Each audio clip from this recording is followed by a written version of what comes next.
Kisah Sang Penakluk. Sebelum lanjut, bagi yang belum subscribe Cafe Novel, silahkan subscribe dan aktifkan lonceng notifikasi supaya tidak ketinggalan update terbaru dari kami. Jangan lupa juga tinggalkan like, komen dan share video ke medsos yang sahabat punya. Oke lanjut. Bab 865-867. Dantian Qihai adalah darah kehidupan seorang pendekar. Meskipun seni bela diri biasanya jauh lebih kuat daripada orang normal, rentang hidup mereka terkadang jauh lebih lama. Namun, begitu Dantian Qihai ditinggalkan, bahkan orang biasa pun tidak sebaik itu. Tommy Ye, sang tandu, belum 1 atau 2 hari ditinggalkan, tetapi dia belum mampu berdiri dan berjalan seperti orang biasa.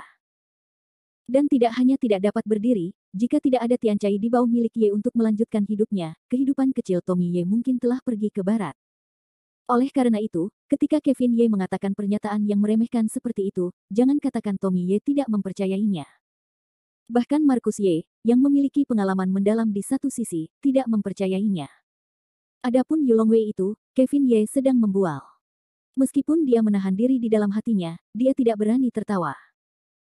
Pada saat Tommy Ye, sepasang mata yang tegas itu perlahan mengalir dari tubuh Kevin Ye, mengalir ke tubuh Marcus Ye, yang penuh dengan keraguan. Marcus Ye secara alami memahami kekhawatiran keponakannya yang hebat, dan dengan napas dalam-dalam, dia berkata kepada Kevin Ye, "Bocah bau, ladang ramuan Qihai telah ditinggalkan, tetapi sangat sulit untuk mengobatinya. Nak, kamu masih memiliki beberapa skema pengobatan. Apakah itu dapat diandalkan?" Atas pertanyaan Marcus Ye, Kevin Ye tidak marah, juga tidak pergi dengan lengan bajunya. Tetapi berkata sambil tersenyum. Pengabaian Dantian Qihai memang membuat sakit kepala bagi dokter biasa, tetapi menurutku, itu hanya sepotong kue. Jangan katakan bahwa lautan Qi dan ladang ramuannya ditinggalkan. Bahkan jika dia hanya memiliki 1 napas tersisa, aku dapat menyelamatkannya. Marcus Ye tertegun dan menjadi lebih ingin tahu, "Bocah bau, katakan padaku perawatan seperti apa yang kamu miliki, mari kita lihat lebih detail." Kevin Ye tidak menyembunyikannya. Dia berkata, "Baiklah, aku akan menganalisisnya satu persatu denganmu, sehingga kamu dapat membuat pilihan darinya." Rencana pengobatanku dibagi menjadi 3 jenis, atas, tengah, dan bawah. Ini adalah cara yang paling sederhana dan paling nyaman. Mengenai bidang pil Qihai yang ditinggalkan, itu hanya masalah membangun pil fondasi. Selama kamu mengambil salah satunya dan membentuknya kembali, semua masalah akan terpecahkan dengan mudah. Namun, meskipun perawatan semacam ini sederhana dan cepat, ia memiliki cacat fatal. Setelah pembentukan kembali Dantian Qihai, pencapaian seseorang berubah menjadi ketiadaan. Kamu harus memulai lagi terlepas dari apakah kamu naga atau alam. Jadi itu ide yang buruk. Meskipun itu hanya strategi yang buruk, apakah Tommy Ye atau Marcus Ye, atau Yulong Wei itu bodoh? Tampaknya fokus pendengaran mereka bukan pada rencana pengobatan, tetapi pada 3 kata, Sujidan. Yang lain tidak tahu apa itu Sujidan, tetapi keluarga Ye atau keluarga emas dari ibu kota kekaisaran tidak tahu. Tidak peduli di keluarga mana itu ditempatkan, itu adalah harta karun kota. Dikatakan bahwa hanya gerbang surga yang tersembunyi yang dapat memiliki batu fondasi, dan jumlahnya tidak banyak. Bahkan jika itu adalah pil fondasi bangunan, itu sudah cukup untuk memperebutkan kepala dan darah di sungai dan danau, karena hal dan dao semacam ini telah lama hilang di timur, dan pil dapat ditemukan tetapi tidak dapat diminta. Sukidan. Apa yang kamu bercanda? Kamu memiliki Sukidan di tanganmu setelah setengah hari dalam keadaan linglung, Marcus Ye bertanya.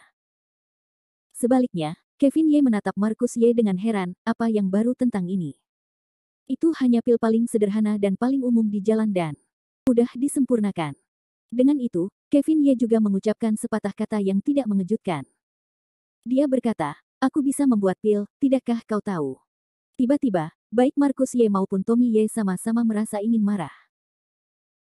Namun, Marcus Ye tertegun lama, tetapi haha menyeringai, ada seorang putra yang bisa memurnikan alkimia, Marcus Ye hanya merasa seperti telah menemukan harta karun. Menatap Kevin Ye dari atas ke bawah, mata Marcus Ye mulai memerah, seolah-olah sedang menyeduh semacam konspirasi. Pikiran Marcus Ye entah dari mana bisa lolos dari tatapan Kevin Ye. Kevin Ye bersenandung dengan jijik, dan berkata kepada Marcus Ye, "Jangan menatapku dengan tatapan seperti ini, kau sekarang berada di alam Tianyuan tingkat 4, pil di tanganku ini untuk diberikan kepadamu, kau juga tidak berguna." Marcus Ye tiba-tiba kehilangan akal. Namun, tak lama kemudian, Kevin Ye sepertinya teringat sesuatu dan berkata, tapi aku punya pil Dujidan untukmu. Ketika kamu berhasil menembus 5 perampokan Guntur Tianyuan, kamu dapat mengambil satu untuk memastikan kamu berhasil melewati perampokan itu. Serius. Markus Ye tidak menyangka bahwa perjalanannya ke laut itu menghasilkan panen yang tidak terduga, jadi dia langsung bersemangat. Kevin Ye tidak suka marah. Markus Ye berkata, jangan terlalu bersemangat. Ada pil yang baik dan buruk. Jika kamu memilih untuk melewati perampokan dan untuk merampok, kamu akan kehilangan kesempatan untuk dibaptis Guntur, bahkan jika kamu berhasil melewati perampokan. Kekuatanmu juga akan jauh lebih lemah daripada anti Guntur Tianyuan Wuzong yang keras. Selalu ada pro dan kontra untuk ini, jadi kamu dapat menilai sendiri. Markus Ye tidak peduli dengan itu saat ini. Idenya adalah untuk mengambil Dujie dan ke tangannya terlebih dahulu. Senyum seperti babi, Markus Ye tidak bisa hidup haha, tampaknya ada semacam makna seringai emas. Kevin Ye tidak lagi memperhatikan Markus Ye dan menatap langsung ke Tommy Ye di atas tanduk, kakakku, aku baru saja memberitahumu rencana perawatan pertama. Selanjutnya, aku akan memberitahumu tentang perawatan kedua, yang merupakan strategi tengah. Strategi tengah lebih baik daripada yang buruk. Kamu tidak perlu membuat pil fondasi untuk membentuk kembali ladang ramuan laut Qi. Sebaliknya, kamu dapat menggunakan alat penyembuhan untuk memulihkan luka-lukamu. Efeknya juga instan, dan itu dapat memulihkan kultivasi alam naga dan gajahmu dalam satu langkah. Kemudian Kevin Ye berkata, tetapi ini akan membawa satu konsekuensi yang sangat serius, yaitu kultivasimu akan berhenti bergerak maju. Di masa depan, jika kamu ingin membuat kemajuan lebih lanjut, kamu harus membayar 10 kali lebih banyak daripada orang biasa. Dan sejak saat itu tidak ada hubungannya dengan alam bawaan. Mendengarkan perkataan Kevin Ye, Tommy Ye seperti sedang melamun, menggertakkan giginya. Orang-orang memang selalu serakah. Jika ada hasil seperti itu yang diletakkan di hadapan Tommy Ye sebelum bertemu Kevin Ye, Tommy Ye pasti akan tertawa terbahak-bahak. Namun setelah mendengarkan dua macam perawatan Kevin Ye, Tommy Ye memiliki harapan besar di dalam hatinya, dan dia masih memiliki kerinduan yang tak terbatas untuk menjadi lebih kuat. Bagi Tommy Ye, itu terlalu berat untuk ditoleransi. Bagaimana dengan perawatan ketiga? Melihat ke depan, Tommy Ye menatap Kevin Ye dan bertanya. Kevin Ye berkata sambil tersenyum, rencana ketiga adalah rencana terbaik. Itu tidak hanya dapat memulihkan ladang ramuan laut Qimu, tetapi juga membuat pencapaianmu terus tumbuh. Namun, kamu akan mengalami siksaan yang tidak manusiawi. Dan siklus waktu ini akan sangat panjang, dari 3 bulan hingga 1 tahun. Markus Ye menyela, bocah bau, jangan membuat misteri. Siksaan tidak manusiawi macam apa yang akan kamu derita saat fajar? Kamu harus menjelaskannya dengan jelas. Pada saat ini, bukan hanya Markus Ye yang khawatir, tetapi Tommy Ye juga khawatir. Tatapan mereka semua bertemu pada Kevin Ye. Namun pada saat ini, Kevin Ye adalah tangan yang lembut, menyalakan sebatang rokok, untuk waktu yang lama tidak berbicara. Bab 866. Hei, bocah bau, kau harus mengatakan sesuatu. Kau tidak tahu suara apa itu. Aku benar-benar ingin mati. Markus Ye menghentakkan kakinya dengan cemas. Kevin Ye menatap Tommy Ye dan berkata, kakakku, kita semua adalah pelajar seni bela diri, jadi kau harus memahami beberapa prinsip. Kultivasi seni bela diri menekankan ketekunan. Kau telah berada di keluarga Ye selama bertahun-tahun. Metode mental pintu dalam keluarga Ye telah berakar dalam, yang dapat dikatakan berakar dalam di sumsum tulang. Jika kau ingin memulihkan Qihai Dantianmu dalam waktu singkat dan membiarkanmu memulai lagi, ini adalah hal yang sangat sulit. Jadi kebijakan terbaik cukup kejam padamu. Ini sangat rumit. Pertama-tama, aku akan menggunakan alat sihir untuk memulihkan luka dan kultivasimu, dan kemudian menghancurkan lautan Qi, ladang eliksir, dan semua meridianmu, sehingga kau dapat sepenuhnya melupakan semua metode yang telah kau pelajari di masa lalu. Prosesnya berlangsung 7 hingga 749 hari. Setiap hari seperti ini, aku akan membantumu menyusun ulang meridian, lalu menghancurkannya dan menyusunnya lagi. Setelah 49 hari perombakan meridian, dengan bantuan pil, efek pencucian sumsum dan pemotongan tulang dapat dicapai. Setelah itu, aku akan mengajarkanmu serangkaian metode lain, dan kemudian pencapaianmu dapat mencapai alam naga dan gajah. Dan selama kultivasi dikonsolidasikan, tidak perlu 1 atau 2 tahun bagimu untuk menerobos gajah naga dan mencapai alam bawaan. Apa yang dikatakan Kevin Ye mudah, tetapi dia sangat gembira mendengar Markus Ye dan Tommy Ye. Sakit macam apa membangun kembali dan menghancurkan meridian setiap hari selama 77-49 hari. Sulit dibayangkan. Jangankan Tommy Ye, yang baru saja sekarat. Bahkan Markus Ye merasa bahwa 18.000 pori-porinya terbuka semua. Berdiri di bawah sinar matahari, dia merasa sejuk dari kepala hingga kaki. Dasar bocah bau, kau bercanda. Kau pasti bercanda, kan? 7 hari 79 hari, setiap hari untuk menghancurkan meridian seluruh tubuh, orang ini bisa hidup. Kevin Ye berkata sambil tersenyum mengejek, bagaimana kau tidak bisa hidup? Jika kau tidak menghancurkan meridian, kau tidak bisa menghancurkannya. Jika kau ingin memiliki kekuatan yang kuat, kau harus memakan rasa sakit yang tidak manusiawi, yang tidak bisa dihindari. Sebenarnya, Kevin Ye tidak sengaja membuat masalah bagi Tommy Ye, tetapi seperangkat formula Warcraft milik Kevin Ye begitu sombong. Jika kau ingin berlatih, kau harus mencapai tak terhingga dalam meridian seseorang. Bahkan pada akhirnya, seluruh orang tidak memiliki meridian. Tommy Ye dan Markus Ye saling memandang. Saat ini, selain ketakutan, mereka tidak memiliki emosi lain. Melihat penampilan mereka, Kevin Ye berkata sambil tersenyum tipis, baiklah, saya sudah mengatakan apa yang seharusnya dikatakan. Bagaimana Anda memilih ketiga strategi tersebut? Itu urusan Anda sendiri. Tommy Ye menggertakkan giginya. Matanya penuh dengan kepanikan. Keringat dingin sudah mengalir ke pipinya. Meskipun hatinya tidak rela, hatinya menyesal, tetapi bahkan jika Tommy Ye, seorang ahli mitos militer, tidak berani mencoba rasa sakit dari meridian yang rusak. Setelah berjuang selama setengah suara, Tommy Ye akhirnya menghembuskan napas dan menyerah. Melihat mata Ye Tommy yang tersenyum masam, dia berbisik kepada Kevin Ye, maaf, saudara, meskipun kamu mencoba yang terbaik untuk mempertimbangkanku, aku masih tidak tahan dengan rasa sakit dari meridian yang rusak. Kurasa, lebih baik aku memilih strategi tengah. Ketika Tommy Ye menjawab, Kevin Ye mengangguk, tetapi ada sedikit kekecewaan di matanya. Namun, meskipun begitu, Kevin Ye masih tersenyum pada Tommy Ye dan berkata, baiklah, setiap orang memiliki ambisinya sendiri, dan dia tidak bisa memaksanya untuk datang. Namun, kakak laki-lakiku, aku masih ingin mengatakan sesuatu kepadamu. Jika kultivasimu berhenti di puncak Gajah Naga selamanya, dan kamu tidak mau, kamu bisa datang kepadaku. Rencana ini masih efektif untukmu. Tommy Ye tersenyum kecut dan menjulurkan lidahnya dan berkata, mungkin, ketika aku memiliki keberanian untuk menghadapi rasa sakit ini suatu hari nanti, aku pasti akan datang kepadamu. Kevin Ye mengangguk tanpa suara. Sekarang keputusan telah dibuat, kita tidak perlu menunggu. Ayo kita mulai. Setelah itu, momentum Kevin Ye tiba-tiba berubah, dan ada cahaya keemasan di matanya, yang membuat Markus Ye dan Yulong Wei di sekitarnya bingung. Kemudian, Kevin Ye memarahi, semuanya, menghindar, jangan menghalangi jalan. Markus Ye adalah yang pertama bergerak dan langsung melompat keluar hingga 10 meter jauhnya. Dan Yulong Wei itu juga takut untuk melarikan diri, tidak berani tinggal di sekitar sini. 7 atau 8 orang membentuk lingkaran besar di area lebih dari 10 meter. Mata semua orang terfokus pada Kevin Ye dan Tommy Ye. Kevin Ye tidak memulai, tetapi Tommy Ye adalah seluruh orang yang perlahan terbang dari tandu. Lin Su berdiri di udara, Tommy Ye berhadapan langsung dengan Kevin Ye. Pada saat ini, Kevin Ye tidak mengeluarkan senjata ajaib apapun seperti yang dibayangkan Markus Ye. Sebaliknya, dia membelai dengan satu tangan, dan aura yang kuat memasuki lubang cendana Tommy Ye di dadanya. Markus Ye sangat takut. Tommy Ye sekarang menjadi orang cacat. Tubuhnya yang berlubang-lubang tidak sebaik orang biasa. Bagaimana dia bisa tahan dengan ini? Wow, Tommy Ye memuntahkan darah hitam dari mulutnya. Markus Ye langsung berteriak, bajingan, apa yang kau lakukan? Apa kau diperlakukan seperti itu? Dan kelompok Yulong Wei juga tampak merasa tidak enak. Meskipun mereka takut, mereka tetap berjalan dengan lembut. Pada saat yang sama, mereka khawatir tentang kebaikan atau keburukan tuan muda mereka.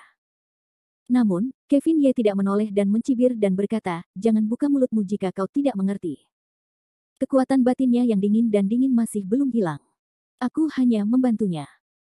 Jika kekuatan ini tidak hilang secepat mungkin, bahkan jika lukanya sembuh, dia akan diserbu oleh kekuatan ini sepanjang hari dan hidup dalam kesakitan setiap hari dan malam. Meskipun merasa bahwa apa yang dikatakan Kevin Ye adalah kebenaran, tetapi Markus Ye masih tidak bisa berhenti khawatir. Bagaimanapun, putranya terlalu tidak terduga. Siapa yang tahu apa yang akan dia lakukan selanjutnya? Di antara semua orang, hanya Tommy Ye, yang tergantung di udara, yang menatap Kevin Ye dengan percaya diri dan tegas, yang membuatnya dalam suasana hati yang baik. Setelah satu gerakan, Kevin Ye tidak memiliki gerakan aneh, tetapi melipat tangannya dan mengatakan sesuatu tanpa suara. Segera, semua orang melihat cahaya keemasan terbang keluar dari kedalaman platform Kevin Ye. Kemudian perlahan-lahan di seluruh langit bersinar. Dalam hal ini, Marcus Ye adalah orang pertama yang bereaksi terhadap ini. Dia mendengar Marcus Ye berseru, senjata ajaib, itu adalah instrumen ajaib. Adapun Laos murahannya, yang belum pernah melihat dunia sebelumnya, Kevin Ye bergumam dan membencinya dan berkata, buat keributan. Saat ini, tongkat kerajaan emas, oranye, dan oranye telah terbang di antara Kevin Ye dan Tommy Ye. Tongkat kerajaan ini bukan tongkat kerajaan Kunpeng yang legendaris. Apa itu? Bab 867. Seluruh wilayah timur telah diwariskan sejak zaman kuno. Tidak banyak senjata ajaib untuk menyembuhkan luka. Kalaupun ada, itu adalah barang kelas 3. Jika kita ingin mengatakan bahwa alat suci penyembuh yang dapat dikenali oleh para dewa kuno hanyalah tongkat Kunpeng. Ini juga alasan mengapa Kunpeng, salah satu dari 3 orang bijak di zaman kuno, mampu berdiri dalam legenda negeri dongeng.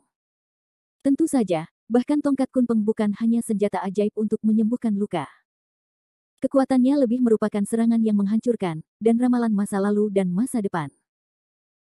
Jika hanya kemampuan untuk menyembuhkan luka, maka tongkat Kunpeng tidak dapat menjadi salah satu dari 3 harta spiritual besar dengan mutiara kekacauan dan lonceng Dong Huang.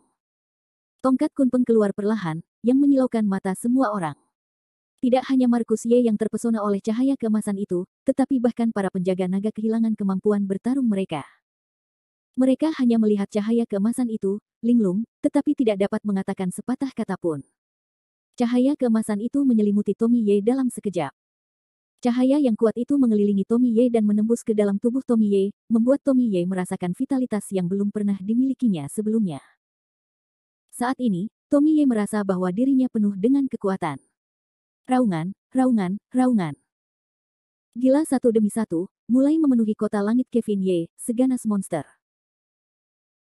Berdiri di kaki cahaya keemasan, meskipun Anda tidak dapat melihat apa yang terjadi dalam cahaya keemasan itu, Marcus Ye masih berseru dengan ketakutan yang besar, sungguh kemampuan pemulihan dan penyembuhan yang kuat. Segera Marcus Ye ragu-ragu lagi, namun, perasaan ini tampaknya sedikit familiar, seperti tangan kanan iblis. Ragu-ragu, gumam jantung, Marcus Ye tidak tahu mengapa harus bangun. Cahaya keemasan itu terus berlanjut, dan raungan Tommy Ye terus berlanjut. Seluruh proses penyembuhan tampaknya membuat Tommy Ye tidak hanya tidak merasakan sakit, tetapi juga sangat bahagia. Energi yang penuh dengan jiwa tiba-tiba memenuhi seluruh sel Tommy Ye, membuat Tommy Ye semakin kuat. Pertama, dantian Qihai yang hancur, lalu seluruh tubuh darah, otot, dan tulangnya, dan terakhir otot dan darahnya. Dalam cahaya keemasan yang kuat, tampaknya telah dipulihkan, atau bahkan terlahir kembali. Bahkan Kevin Ye mendesis dingin dan menatap Tommy Ye dengan mata penasaran. Dia berkata dalam hatinya, sungguh aneh bahwa tongkat Kunpeng tidak hanya memulihkan lautan Qi, ladang eliksir, dan kultivasinya, tetapi juga menyusun kembali darah tubuhnya, membuat seluruh kultivasinya ke tingkat yang lebih tinggi. Apakah ini kekuatan tongkat Kunpeng, atau apakah itu disebabkan oleh konstitusi bawaan Tommy Ye yang berbeda? Kevin Ye telah melihat kemampuan pemulihan tangan kanan iblis, tetapi itu hanya pemulihan, dan tidak meregenerasi dan meningkatkan efek kultivasi seseorang. Jadi tatapan Kevin Ye pada Tommy Ye bahkan lebih aneh. Sebenarnya, ini tidak sulit untuk dipahami. Bagaimanapun, tongkat Kunpeng adalah satu kesatuan. Setelah penggabungan, energinya secara alami akan jauh lebih kuat daripada tangan kanan iblis. Yang lain adalah untuk melindungi Tommy Ye, keluarga Ye menggunakan Tian Cai di bawah yang tak terhitung jumlahnya. Meskipun hal-hal ini tidak berguna pada saat itu, mereka membentuk kekuatan tak terlihat di bawah katalisis tongkat Kunpeng, yang berkontribusi pada kultivasi Tommy Ye. Perlahan, seiring berlalunya waktu, cahaya keemasan dari tongkat Kunpeng juga samar-samar turun, sampai akhirnya menghilang. Dengan lambaian tangannya, tongkat Kunpeng langsung berubah menjadi yang kecil dan menghilang di kedalaman lintai Kevin Ye. Pada saat ini, Tommy Ye yang tergantung di udara, masih memejamkan mata, dan seluruh tubuhnya bersinar. Marcus Ye tanpa sadar menelan ludah, lalu bergegas ke sisi Kevin Ye. Melihat Tommy Ye di langit, Marcus Ye bertanya dengan gugup, bocah Bao, Tianming, Tianming. Mendengar suara Marcus Ye, Kevin Ye dengan cepat membuat gerakan diam, lalu merendahkan suaranya. Jangan bicara. Dia sudah pulih sekarang, tetapi dia sedang bermeditasi. Jangan menyela dia saat ini. Semakin lama dia bermeditasi, semakin baik kultivasinya. Apakah dia bisa menerobos kurungannya sendiri atau tidak tergantung pada kreasinya sendiri. Kevin Ye begitu takut sehingga Marcus Ye tidak berbicara lagi. Ayah dan anak itu saling mengedipkan mata, lalu bahu-membahu, menjauh dari tempat Tommy Ye. Setelah setengah putaran, Marcus Ye menghela napas lega, dan berkata kepada Kevin Ye dengan senyum jahat, dasar bocah bau, kamu bersembunyi begitu dalam. Bagaimana kamu bisa membawa begitu banyak senjata ajaib? Aku tidak begitu menyukai pedang Suanyuan, tetapi sekarang aku bisa mengeluarkan senjata ajaib yang mengerikan itu. Aku benar-benar ragu apakah kamu membawa harta karun yang besar. Marcus Ye hanya bercanda, tetapi dia tidak ingin tersedak oleh kalimat Kevin Ye berikutnya. Kevin Ye menoleh sedikit dan berkata dengan senyum dingin, apakah kamu tidak tahu bahwa aku bisa memurnikan alkimia, tetapi juga memurnikan peralatan? Menurutmu, peralatan ajaib adalah harta karun yang langka. Menurutku, ada sebanyak yang kamu inginkan. Dalam sekejap, pandangan dunia Marcus Ye berubah lagi, dan perasaan gila tiba-tiba muncul di benaknya. Terutama melihat penampilan Kevin Ye, Marcus Ye ingin sekali naik dan menggigitnya. Namun, pada akhirnya Marcus Ye adalah orang yang cerdas. Dia segera menekan rasa iri, cemburu, dan benci di dalam hatinya. Kemudian dia tersenyum dan menatap Kevin Ye, yang membuat rambutnya lurus. Akhirnya, Kevin Ye tidak tahan untuk berkata, ayolah, jangan menatapku dengan mata seperti itu. Aku akan memberimu beberapa senjata ajaib lain kali. Atas kata-kata Kevin Ye, Marcus Ye sendiri takut. Bahkan jika ada satu di keluarga emas yang merupakan harta karun kota, putranya harus mengirim beberapa, yang membuat Marcus Ye menarik napas beberapa kali. Tetapi tidak menunggu Marcus Ye untuk kembali kepada Tuhan dalam kegembiraan yang luar biasa ini, ponselnya berdering. Melihat ide penelepon, Marcus Ye tersenyum manis, halo, Novartis, ini aku di Linhai. Mendengar kata Novartis, Kevin Ye awalnya tertegun, dan kemudian seluruh orang menjadi bersemangat. Nama Kevin Ye terlalu familiar, terutama dari Marcus Ye, seorang Laozi yang murahan. Perlahan, wajah penuh kasih perlahan muncul di benak Kevin Ye, yang membuatnya jatuh ke dalam perenungan kebahagiaan. Namun, sedikit perubahan ekspresi Kevin Ye tidak diperhatikan oleh Marcus Ye. Saat ini, Marcus Ye sedang mendengarkan telepon, dan wajah anggunnya mulai perlahan tenggelam. Secara khusus, momentum seluruh tubuhnya tiba-tiba berubah. Meskipun Marcus Ye dari alam Tianyuan 4 kali lipat tidak seburuk Kevin Ye dari alam Diyuan, ia juga merupakan alam Tianyuan 4 kali lipat. Begitu amarahnya keluar, itu masih cukup menakutkan dan langit dan bumi menjadi pucat. Akhirnya mendengarkan Marcus Ye berkata, aku tahu, aku segera kembali ke ibu kota kekaisaran. Juga merasakan amarah Marcus Ye, mata Kevin Ye juga membeku, cara terpencil, apa yang terjadi dengan kaisar.